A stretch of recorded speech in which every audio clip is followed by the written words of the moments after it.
Hello everyone. In this video, we're going to break down the new She-Hulk trailer. Jumping right in, we're introduced to Jennifer Walters, who is the cousin of Bruce Banner.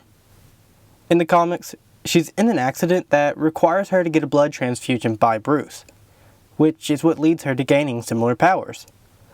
The biggest difference is that she can transform between human and Hulk, but often decides to stay in Hulk form, which, by the looks of it, will lead to a lot of funny scenes.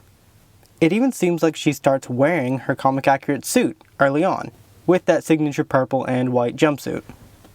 These scenes of a car accident may be what causes her to need the transfusion, or it may be what actually helps her unlock her other half, considering in one of the shots you can see her transforming in the reflection of the crash.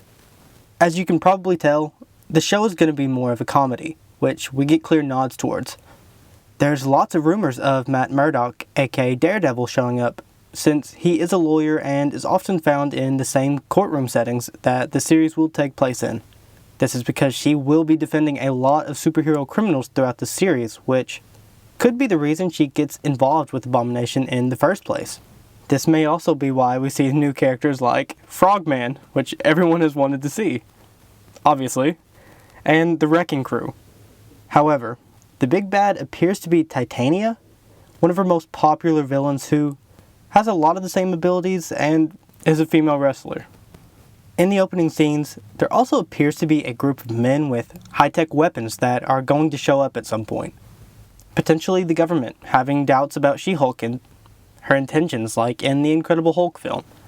Or just an entirely different organization that she'll have to worry about. Weirdly, we can see Hulk's arm is actually healed after his damaging snap in Endgame. Maybe the reason we saw Bruce in human form in the Shang-Chi post-credit scene was because he had to change back in order to give Jennifer the transfusion. Because otherwise he probably wouldn't be able to pierce his skin. The old logo for the show can be seen used in a similar fashion in the background for what could be the law firm that Jennifer works for.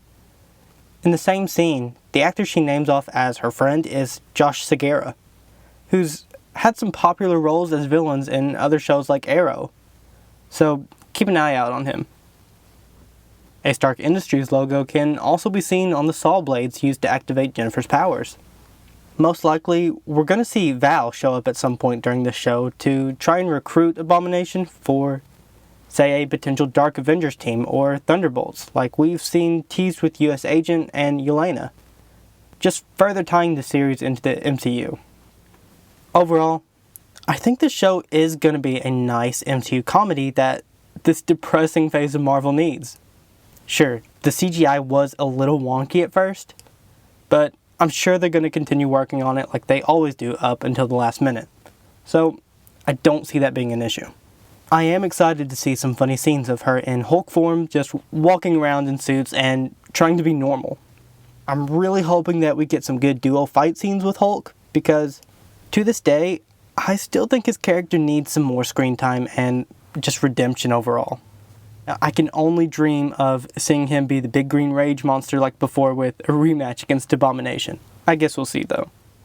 But what do you think? Will you be watching this show? If not, let me know in the comments below why.